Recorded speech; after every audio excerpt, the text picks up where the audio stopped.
Are children under the age of 18 that are basically used for sex. Just across the board. This is the child that we think of that at maybe 10 or 12 years old got online and hooked up with an older man unbeknownst to them, and they went and met that person, and that person maybe steals them and starts trafficking them wherever across state lines, or for some of us mamas, that vision of walking through Walmart and we turn our back for a second and somebody snatches our child out of the shopping cart or out of the aisle and runs off with them. Family sex trafficking is different because this is trafficking that is going on in the home, very typically in the home. The child is being trafficked by that parent or that caregiver or that loved one, that person that that child perceives as being a family member. It's happening in the home. Nobody's reporting that because who's going to report that? Child doesn't know how to do that. Okay, so family sex trafficking is a little bit different. When we talk about generalized sex trafficking, the goal is to get that child back, get them the help that they need, get them back with their family who loves them. When we talk about family sex trafficking, we have to pull that child out of the home and they cannot go back. And as you saw in that statistic here just a couple minutes ago, 82% of people in addiction report that we had addiction in our family going back 2 generations. That means typically this spans potentially the whole family. So we can't put that child back in that family. What do we do with them? Start thinking in those terms as we talk about this. Let's connect some more dots with data. Children make up almost 70% of all victims in any new sex trafficking cases. Children are a hot commodity. That's a sad, sad thing to say, but it is very true. We tend to think of perhaps that woman who is walking the streets or the guy that sets up at a bar and looking for work, or we think about that child who maybe was snatched. But the reality is this is mostly children in sex trafficking cases. Over half of these cases begin with family members. I'm going to challenge that. Over half of all trafficking cases begin with a family member, because when I talk with folks and I work with organizations that work with trafficking victims, and I ask the question, how many of your residents, how many of your participants in your programs were trafficked by family members? Without a doubt, that number comes out between 90 and 100% every single time. So once again, our data is not real current. If you look down at the bottom of the screen, 2021, 2018, 2021, we don't have super current data on this because not many people are looking at it. 82% of family trafficking involves illegal drugs. And we know that 1 in 4 children are growing up in a drug-endangered home. So start connecting those dots. This is a lot of children we're talking about here. 60% of trafficking victims have a history with child welfare for neglect. That's why we did the definition on Illinois' definition of neglect. Neglect is where they show up first. 75, this is coming out of another study that was done in 2023. 75% of family trafficking involves substance use disorder of some sort. 75%. That's 3 out of 4 kids. Okay.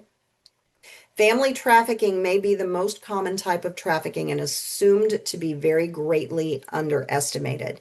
This was the most recent study that I have seen on this. This is in 2023. I'd like to know what this same study would show today as they were digging and as more data starts to pop up and as more people are talking, as we make them more aware of what's going on. What do we know about these children? These children are younger than other trafficking victims because this starts in the home. It starts when nobody is looking. It starts with our littlest children. And I can tell you, young children under the age of 5 are very hot commodity, especially little girls. Little boys are involved in this also. but especially little girls. There is just something about that little girl person, that cute little girl, that these men will oftentimes go after. So we know that they are younger. The youngest family trafficking victims that I have seen were a set of 6-month-old twins, if you can imagine that. And these twins are now adults, and my heart hurts to know what they went through. They were removed from the home. They were adopted out, that's all wonderful. But the trauma that they lived through as tiny, tiny little people is unacceptable. So we know they're younger. It's much harder to see them because a 6-month-old can't tell you what's going on. They can't. They cannot. These children are groomed from the very get-go, from the minute they're born. So they oftentimes do not have any concept that what's going on in that home is wrong. That's just what they do in their family. So they are exploited for much longer periods of time. Unlike a 12-year-old who hooks up with a guy on the internet, they've had 12 years of whatever. They were not being exploited in those first 12 years, not until they hooked up. So these kids are much, much younger, and it's very easy to manipulate a very young child. They are dependent on their family for everything. Where is a 3-year-old going to go? Who's going to listen to them? Do they even have the words to speak?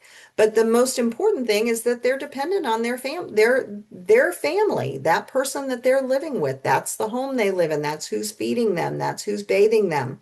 That is who's taking them to the doctor when they break their arm. So they're exploited for much longer periods of time, and they're dependent on their family, and they don't oftentimes know any better.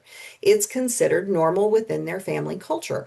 You will hear kids who are in recovery for this kind of thing, or adults will tell me, I was just told growing up, this is what we do. This is what our family does. You don't talk about it. No need to be telling anybody about it. It's just what we do. It's what mom did. It's what grandma did. It's what great grandma did. There's that intergenerational, and that matches with our number of adults that are in recovery who say, hey, 82% of us have 2 generations worth of substance use disorder going on here. They're told not to tell anybody. We don't talk about it. You don't ask, you don't tell, you don't, nothing. You just do it. These kids will show up oftentimes with psychosomatic complaints, so tummy aches, headaches, body pains, sleep issues. That's how trauma processes in their mind. But it is a unique kind of trauma because somewhere in their gut, it's telling them, this hurts, this isn't right.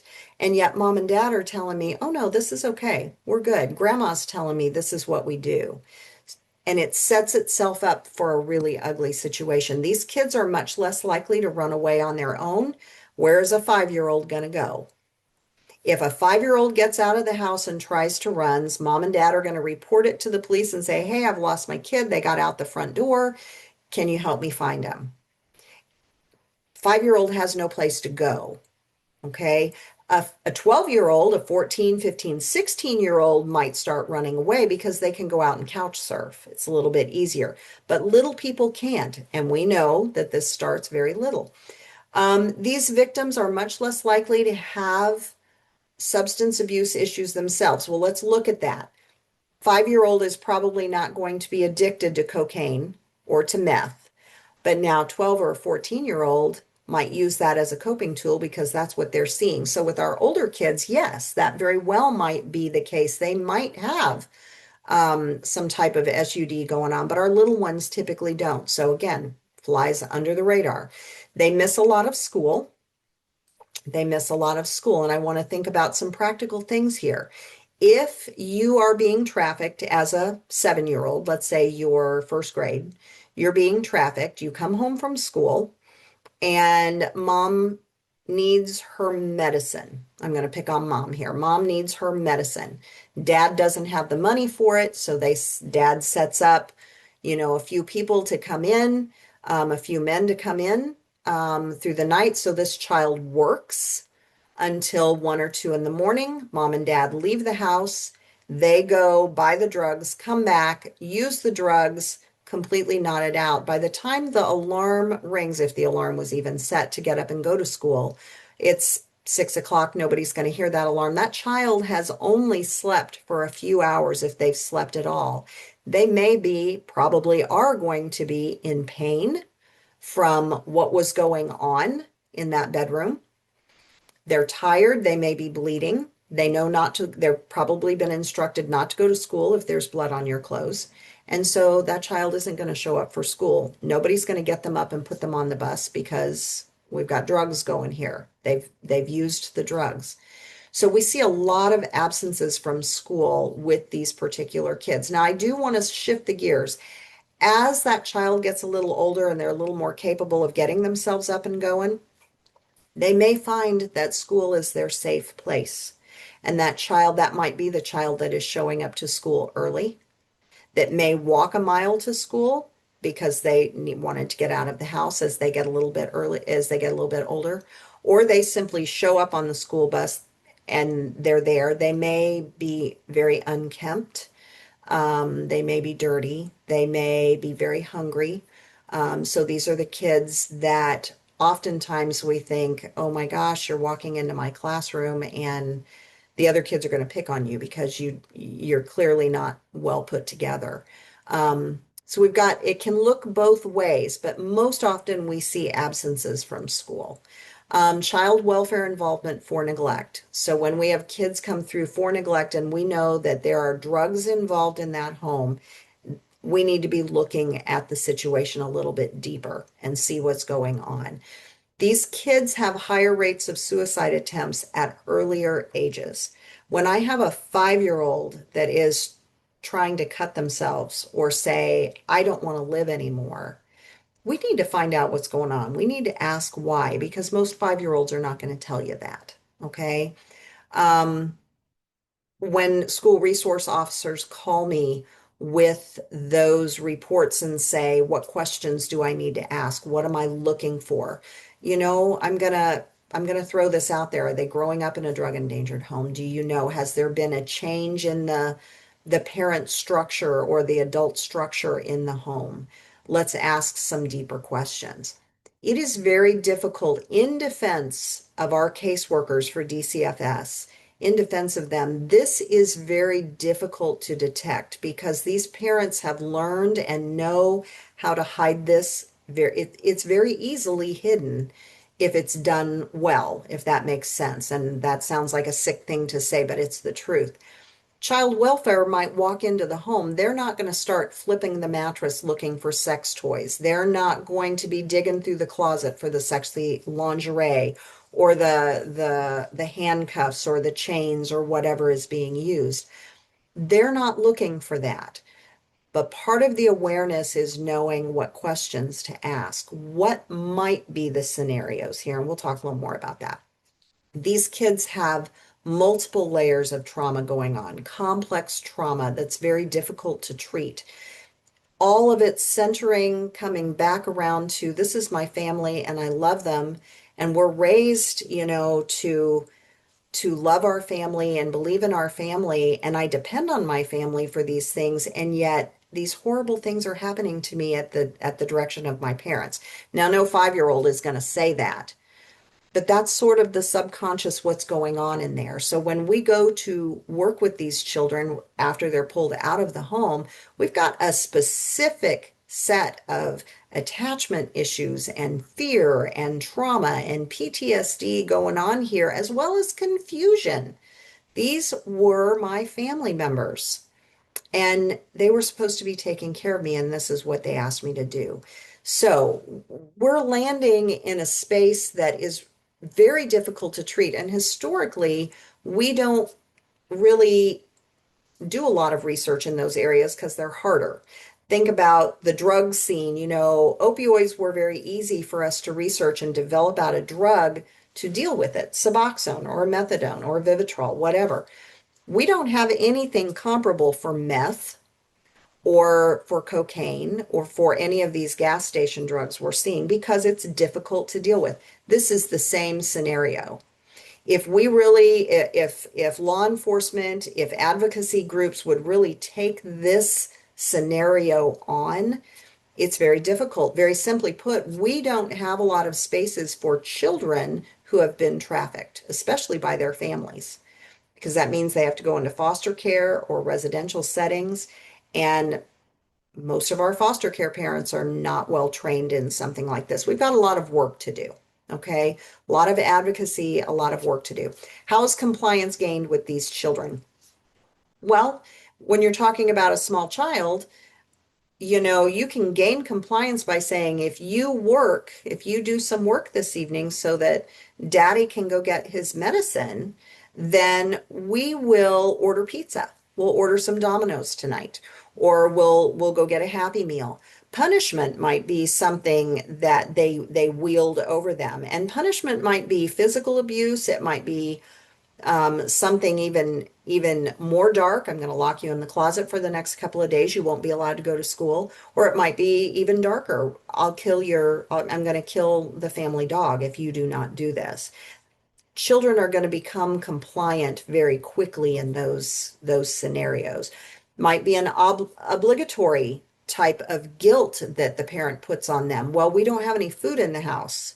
And if you work for us, if you work tonight, then we can go and get some hamburger and make hamburger helper. But if you don't work tonight, then your younger brother and sister aren't going to eat. And that's going to be on you. That's going to be your fault. That's a lot to put on a small child. Oftentimes, it's implied that they are a worthless piece of crap in their family and that this is the only way that they can rectify that situation. You are so stupid and you are so ugly, nobody's going to want you. So I'm going to just have you do this work and you're going to do this. You're going to sleep with Joe and you're going to play games with Sam. And this is what we're doing because you're too stupid to do anything else. And I also always throw out when I talk to my adults that have been in these situations, what what did you do? How did your parents push you into this? And many, many times what I hear is, that was my mom.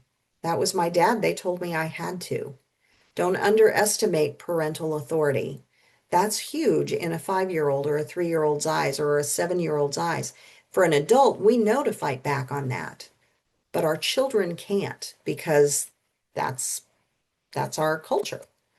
These kids do not have a choice. The caregiver might use threats, they might bribe them, they might intimidate them, physical force. You can tie a child down pretty quickly. You can hold a child down, for as long as you need to. We can isolate them. We can homeschool. I don't even have to send that child to school. I can homeschool where that child is kept very isolated and nobody sees what's happening behind closed doors. The emotional abuse, waving a gun in front of a child's face, a loaded gun, is going to terrify them. And they're going to do exactly what they're told to do. Parental authority is extremely overwhelming, obviously used in a very negative way in this case. They don't have a choice. They are children. What are the red flags that we're going to look for in these cases? Now, I want to put this in context, okay? One of these red flags all by itself does not mean that a child growing up in a drug home is being trafficked. Again, the numbers that we tend to see out there are the guesstimate is somewhere in the area of 50 to 75%, which makes me, I want to tell you one other little story or give you another little bit of relevance here. When I work with providers across the state who prescribe Suboxone, so these are prescribers, doctors, PAs, NPs, who are prescribers for Suboxone. They're working with folks in recovery from an opioid use disorder. A lot of times I'll have conversations with them about how they're doing, what they're doing, and that kind of thing. And I was at a meeting where there were multiple providers that prescribe Suboxone. And one of the providers finally stood up and said, I have to ask, She said, out of all my patients coming through here that I work with, she said the ones that are that grew up in drug homes, and she's dealing with adults now. Of the ones that grew up in drug homes, I am seeing, she said, almost 75%, 3 out of 4 of them are talking about family family sexual situations that indicate family trafficking. She said, how many of you are seeing that? Multiple hands in the room went up. Multiple hands in the room went up. So as you look at all the other data and you begin to put this together, this is scary stuff. Our adults in recovery now have a lot of information to give us, and we need to be listening to what they're saying. But with all that being said, as we look at these red flags, just looking at, say, a child that runs away from home, that doesn't mean that this is what's going on.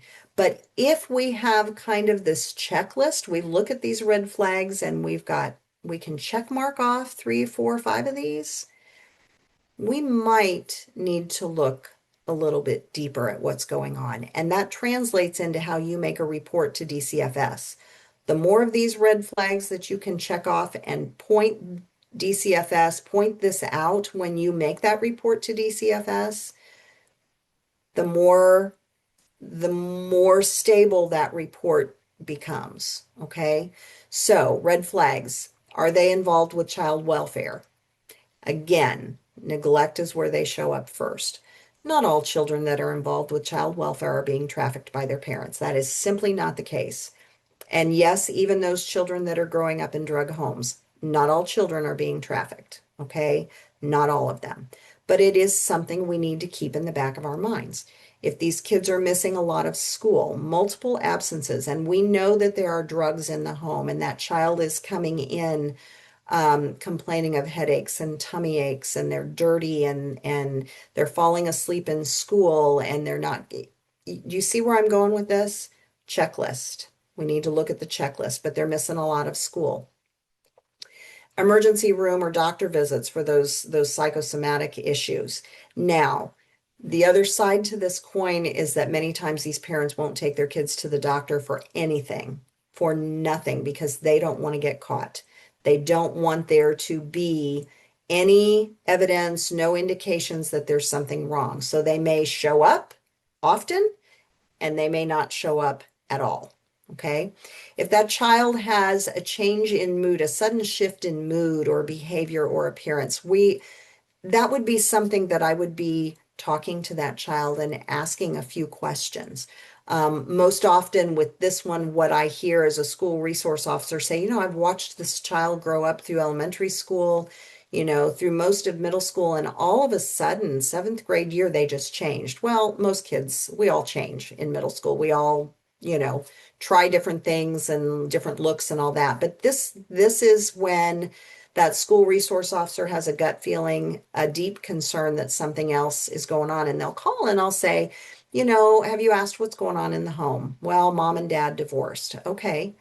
Who does this child live with? Well, it's kind of floating back and forth. Do mom or dad have a new partner?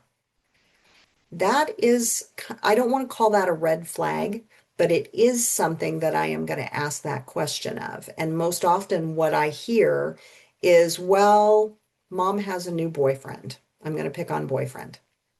Mom has a new boyfriend. And it's very possible that in that drug situation, that new boyfriend sees this daughter or this son as a commodity, and they can be sold. Now, human trafficking or family sex trafficking can look like a lot of things. One thing that we don't think about is maybe a young child in the home. Mom has a new boyfriend. Boyfriend sees this cute little child and says, you know what, in their mind thinking, we can make some money off of this. Let's just take some pictures of that little one while they're in the bathtub. They're so cute. Look at that. And then boyfriend quietly puts that on the dark web and sells those pictures. That is trafficking. That would be considered family sex trafficking. Whether or not mom knows about it in that home. It is happening in that home, in that situation, and somebody's making money off of it. So it can look a lot different than just the what we're probably envisioning as family trafficking. But when we have a kid that comes in and there's been an obvious change in mood, behavior, or appearance, I would like to know why. Okay.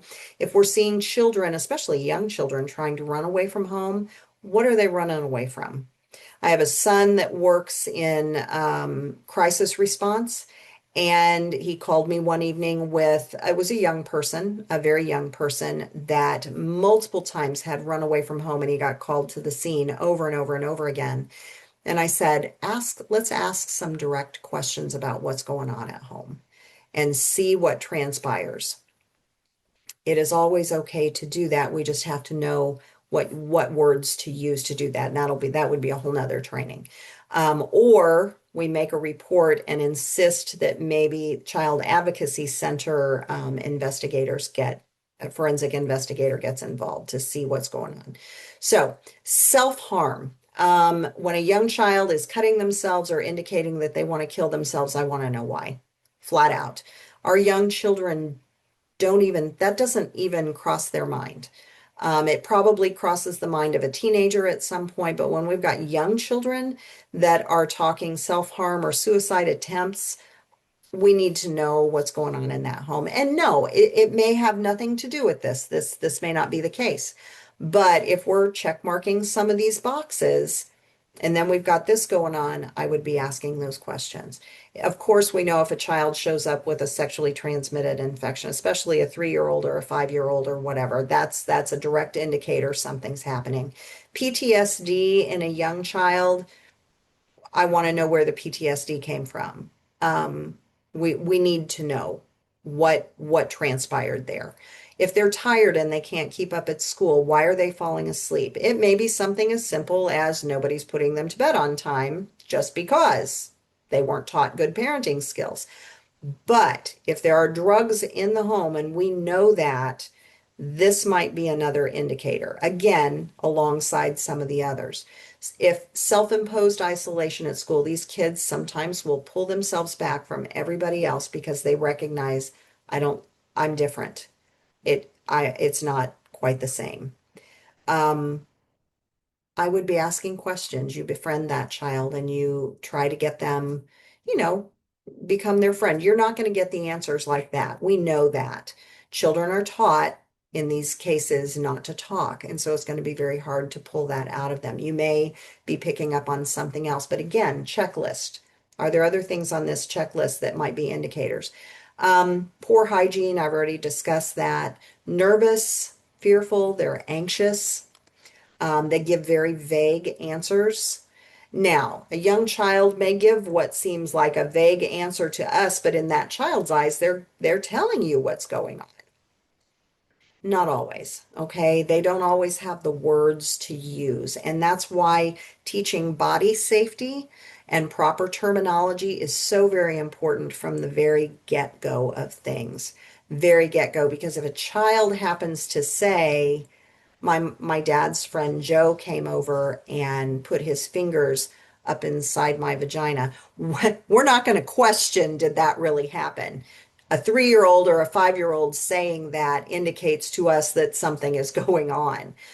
But if that child is very hesitant to talk about things, doesn't have names for body parts, just very vague about things, but there's a gut feeling something's going on, keep asking, keep helping them to delve into this a little bit, especially if there are any of these other things on the checklist, okay? Poor mental health for obvious reasons. These kids are not going to grow up with healthy brains. Things get rewired in there. They're very protective of that parent or caregiver, but wouldn't you be? If that was who was feeding you, who you lived with, the only people that you've known for your entire 5, 6, 7, 8, 9 years of life, you probably would be very protective of that parent or caregiver because that's who you live with. That is your family. We're taught to love those people. Or if you've been beaten with a belt or threatened with a gun, you're going to be protective because that's who's got you at the moment. These kids have kind of a lack of understanding regarding sexual abuse. And don't throw tomatoes at me. I know that we do excellent classes on body safety in our schools. I know there's a lot of prevention work going on. But what I have found is that unless we talk about this specific topic at family, sex, trafficking, this is what it is. These kids don't recognize that it's wrong because they're told at home from the very beginning, this is okay. It's okay for you to do this because I'm the parent and I'm giving permission for it. So it's okay. It doesn't connect with these kids. It just doesn't connect. They are brainwashed in a sense. Um, and the example I'm going to give of that is I have a friend who I've worked with, known for a long time, been in long-term recovery, grew up in a drug endangered home. And she came, I had her come and speak to or sit on a panel at a conference that I was heading up and had her sit on a panel to tell her story of being somebody in active addiction and then going through the recovery process. Well, her story is very interesting because she ran away from home at about 12 or 13 years old, in and out of prisons, jails across the United States, several different places, had a couple of kids, lost those kids. Somewhere along in there, she managed to get her high school diploma. Somewhere along in there, managed to get a bachelor's degree. Somewhere along in all of that, got a master's degree. She is now, to look at her, you would see a very professional person. She's been in long-term recovery, has a great job, has reinstituted those relationships with her kids. Just an incredible recovery story. So I had her sit on this panel, but prior to the panel, I spoke about family sex trafficking. I did a training and she sat in and listened to that. Well, about a month or two later, she asked me to come be there with her while she was telling her story to a fairly large group of people. So, of course, I went just for moral support, sat on the front row. And as she's telling her story, which I had heard multiple times before, she started crying and she said, and I have to tell you that I was trafficked by my family before I ran away. For 13 years, I was trafficked by my family, and I didn't even know that family sex trafficking was a thing. I didn't know it was wrong. I knew I didn't like it, and I knew I wasn't ever going to do that to my own kids, but it didn't connect that this was something that was wrong. And her parents, mom and dad in separate households, were trafficking her in order to supply money for their drug habits, which in turn, when she ran away to get away from all of that, she stepped into substance use disorder herself. Again, a coping tool, a learned coping tool. She didn't know until we spoke the words, this is what this is. So when we talk about school body safety classes, we need to be building this topic into our classes, period. Because children are very early on taught and maneuvered and brainwashed into thinking that this is okay, this is normal. It's what we do in our family. Physical issues for red flags. These are all the obvious ones. Bruising in the mouth or throat due to oral sex. You think about a 3-year-old performing oral sex on a grown man, there's going to be bruising. Pain or bleeding in the genital area for any reason. That shouldn't be happening with our little people, with our folks, okay? That's an indicator.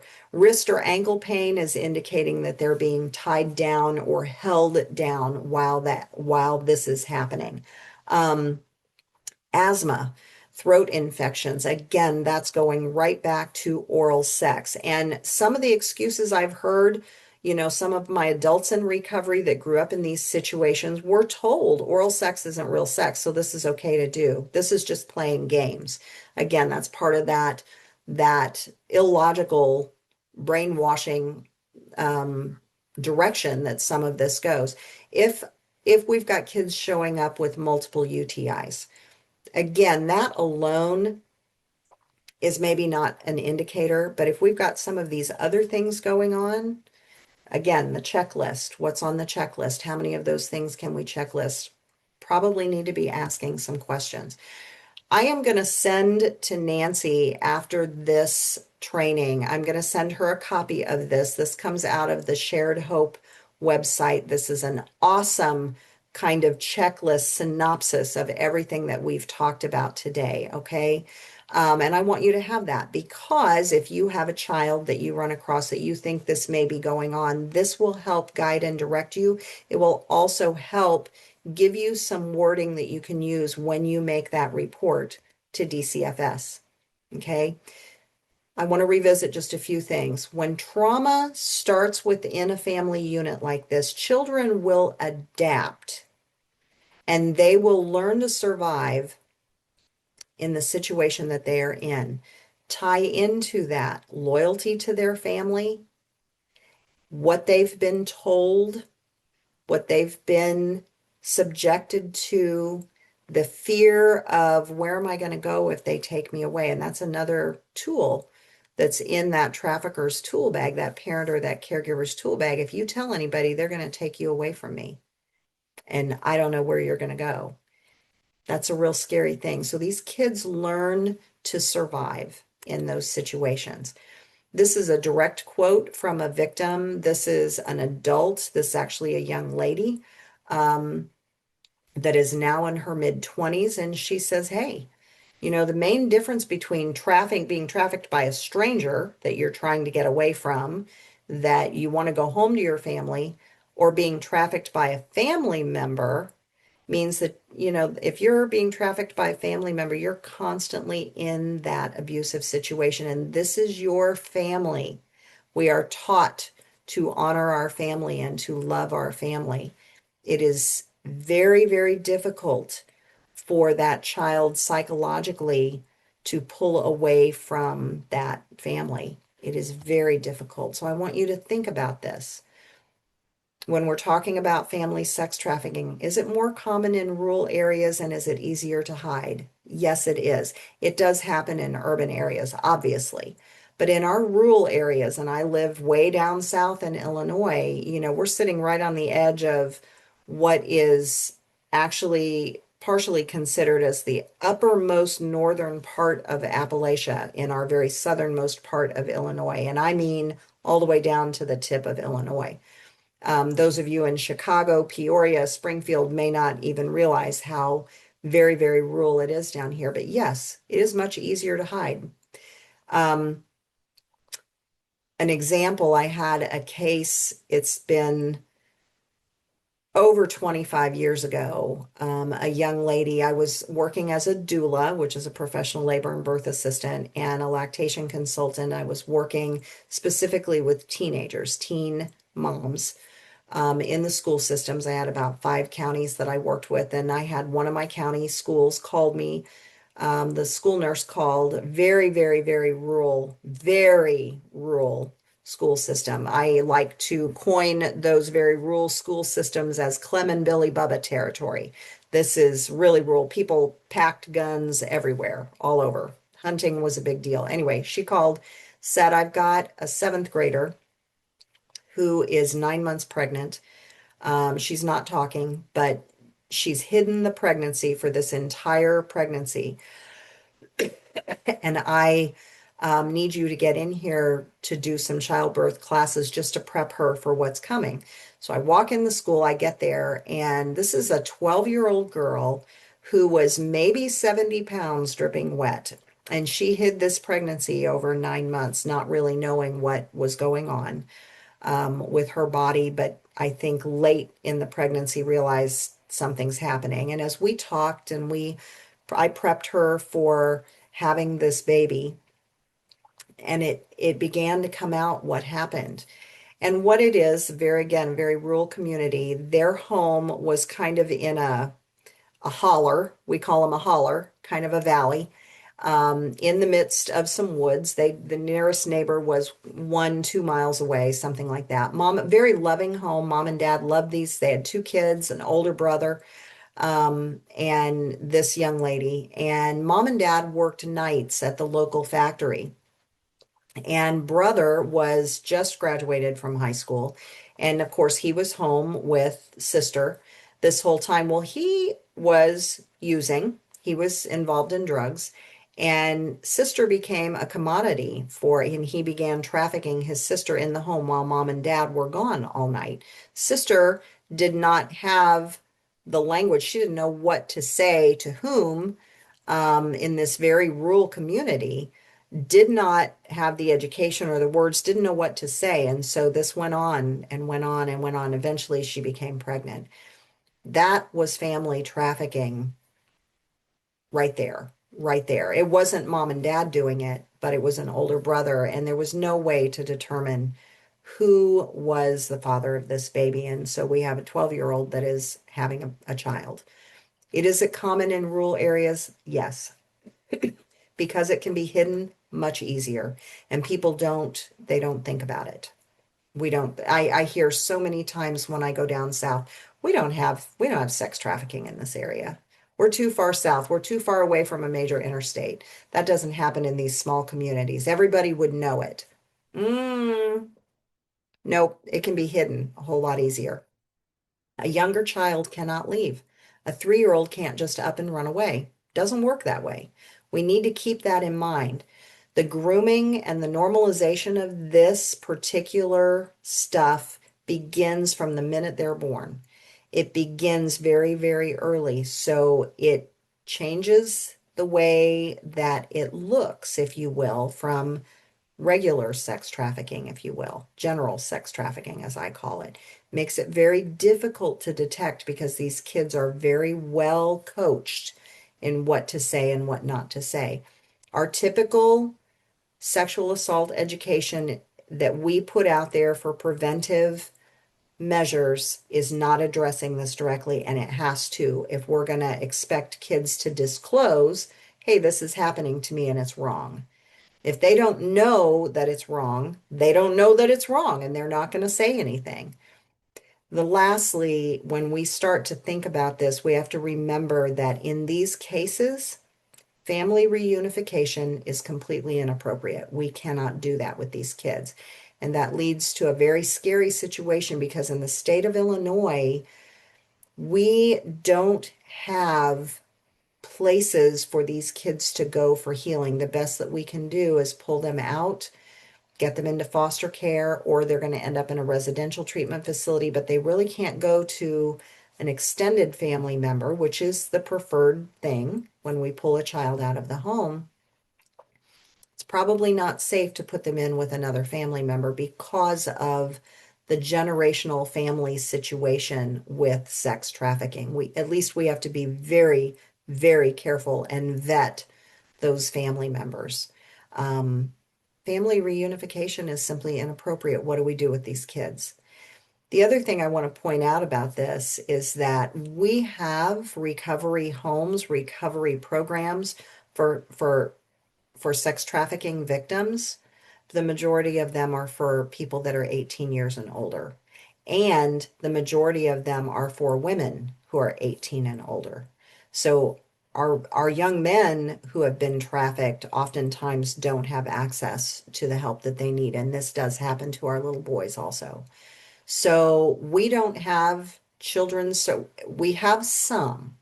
We have some. The state of Illinois, at least recently, within the last year, DCFS did create a residential facility for sex trafficking victims. It is way up north. And I think the last I heard, at least when they first opened, I think there were 20 beds, 24 beds. We have some outpatient programs in the state of Illinois. We don't have enough.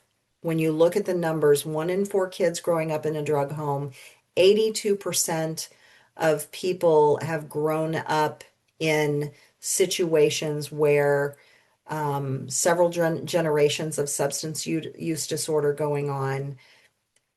75% of family trafficking says this began because of drugs. We've got big numbers here. 20 beds is not going to cut it for our children. And we need a better system to deal with these particular children as they come forward. The real gateway drug is not marijuana or alcohol. When our children start using coping tools, using drugs as coping tools, what are they using? What are they trying to mask? What kind of trauma is there? We need to be asking deeper questions. The real gateway drug is always going to be trauma. It's not going to be marijuana or alcohol. I want to know, why are you using those things?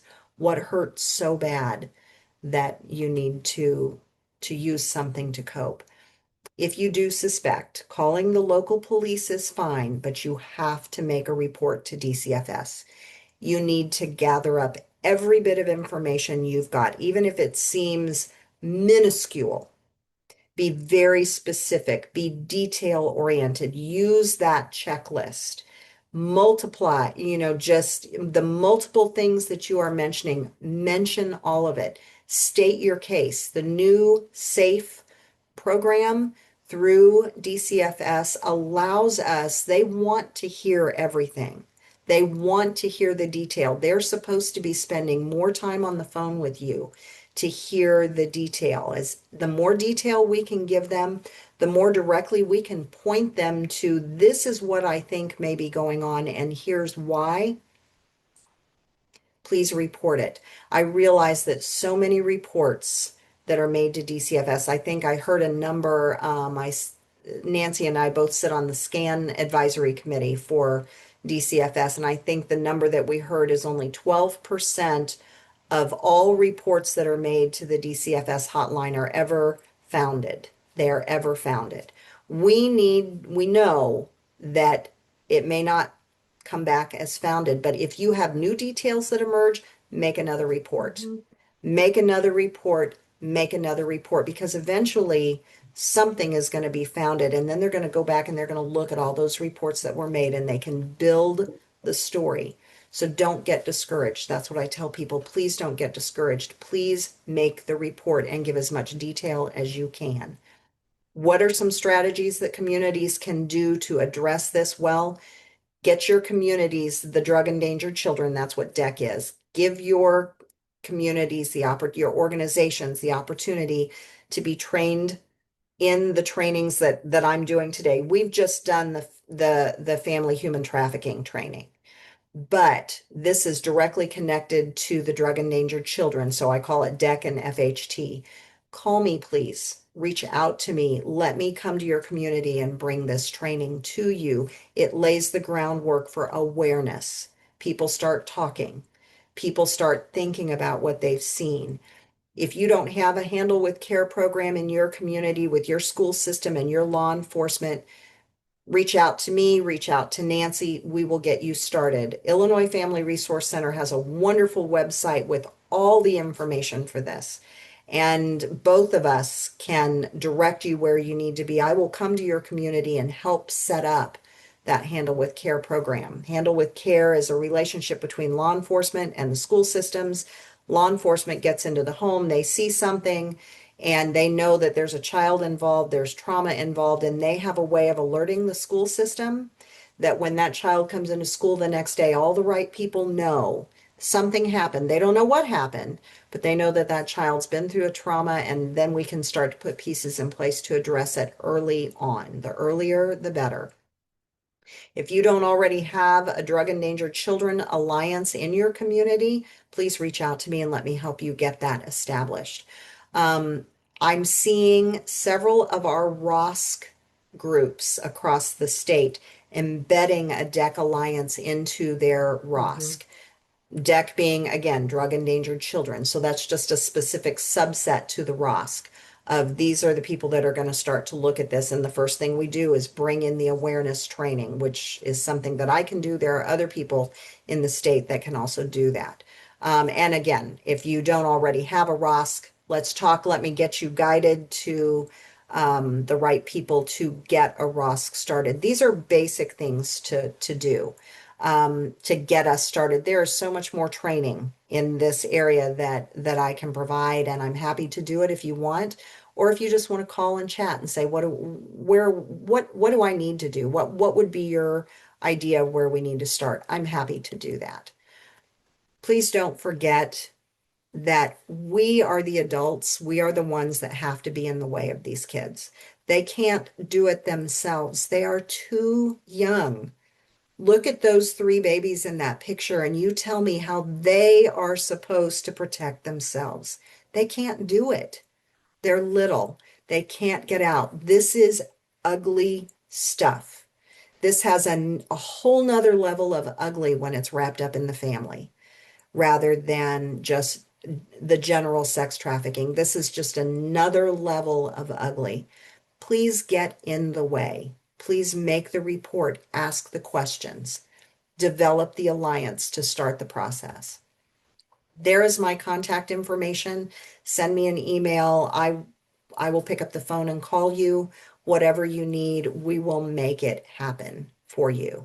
I'm going to open it up to questions and I can't, still can't see the chat. I want to leave my contact information up there for a few more minutes so that you guys can at least get my email address. And I will send that one screenshot of the checklist to Nancy after this so that she can get that out to all of you. And just know that I am more than happy to do whatever I can to help. I I will do it, whatever the need is. And I'm just going to leave it open to that. Um, what questions can I answer? What can I do? There's a lot of thank yous so far. Okay.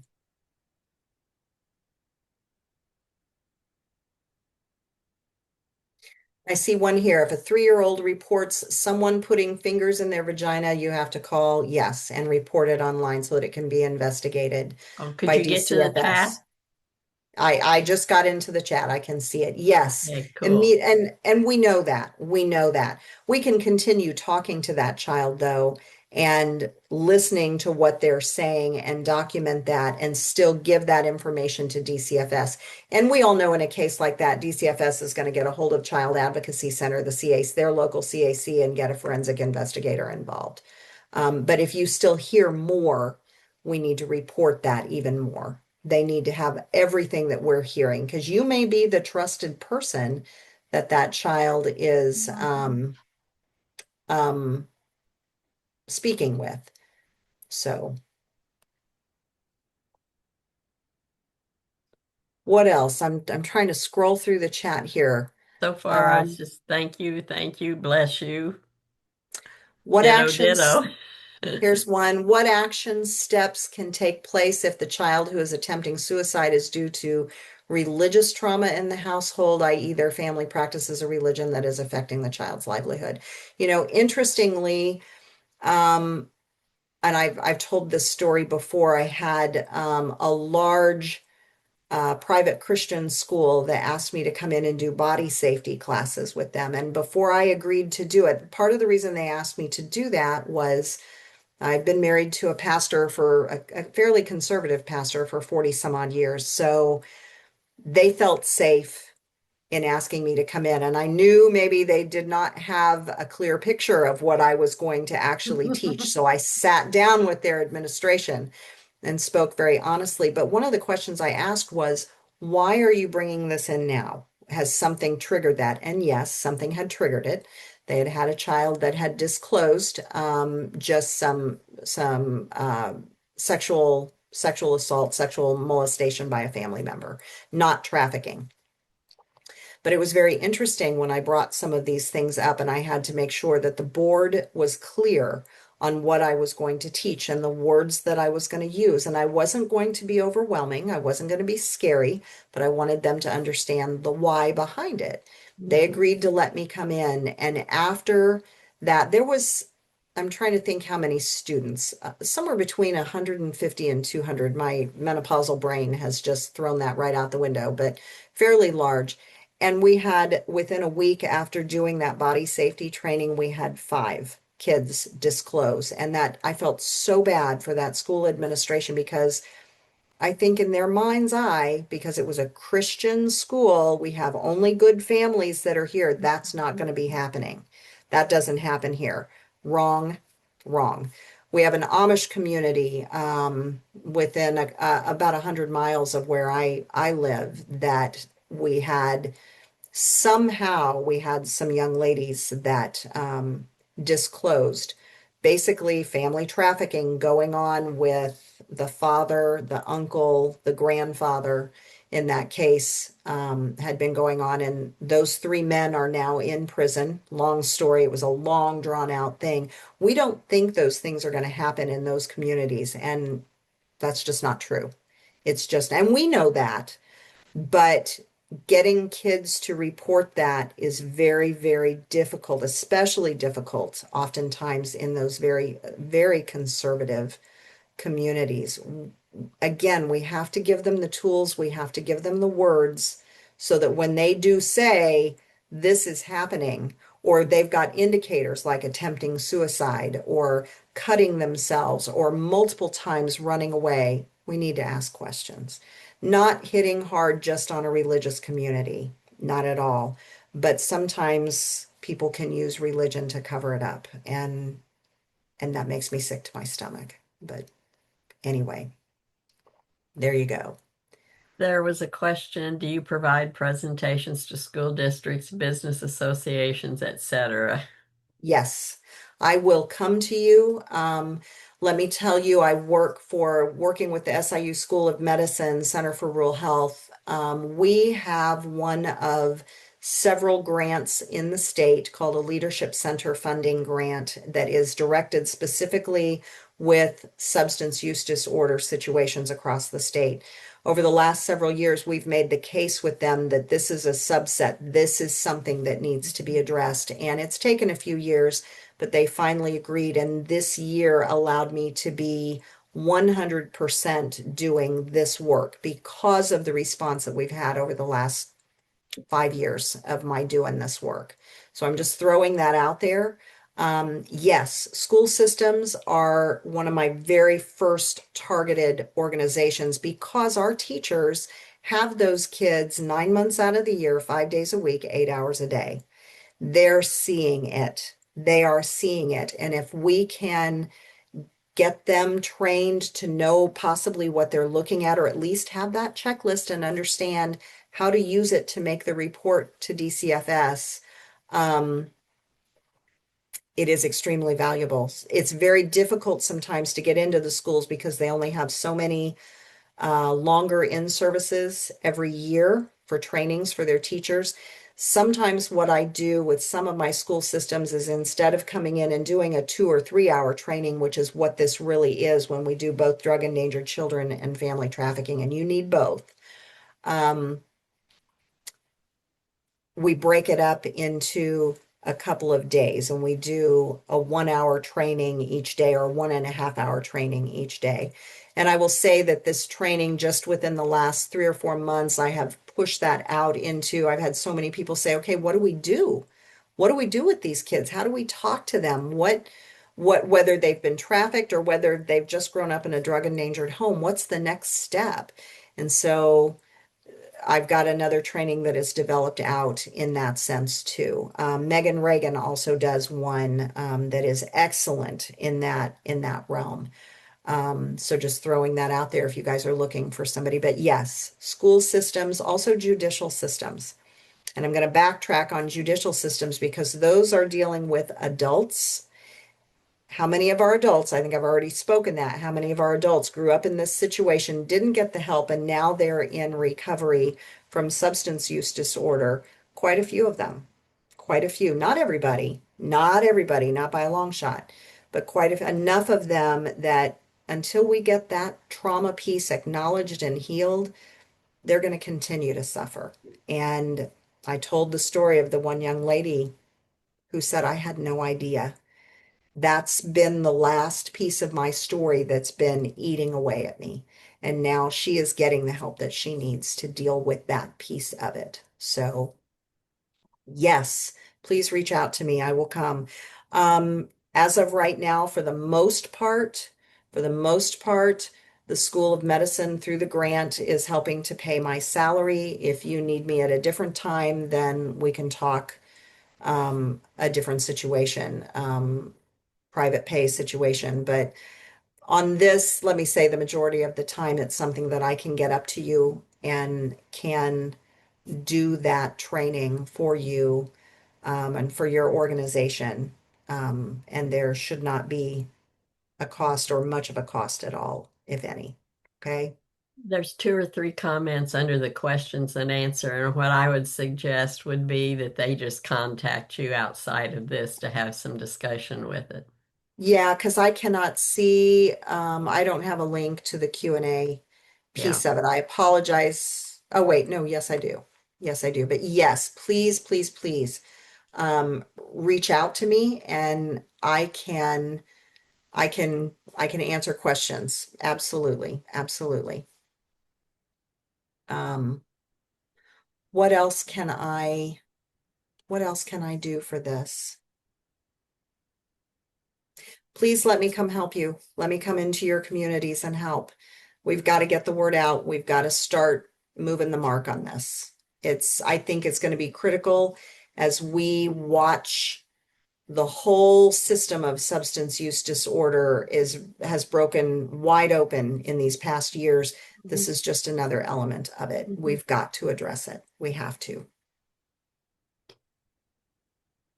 You have my brain running. Good. Ugly topic, and I hate it. I absolutely hate it. So you all will know that I'm going to go out for a walk now for about an hour. I have to clear my head from all of that because Yeah.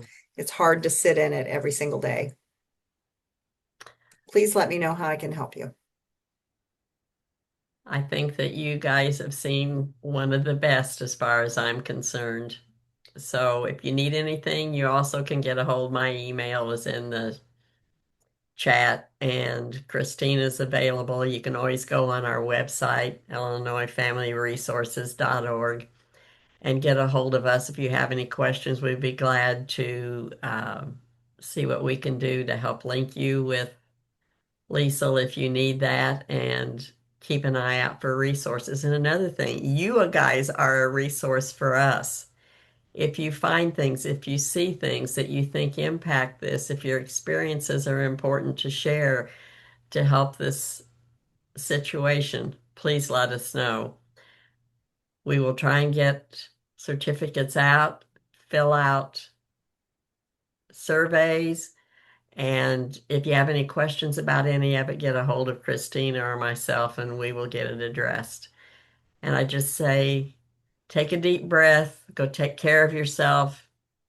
And I guess the one thing I will say, if anything has been triggered for you by this, Reach please out.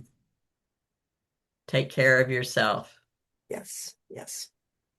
And we thank you all for attending. And thank you, Liesel. You are welcome. It was good to be here with all of you. Thanks so much. Bye bye, everybody.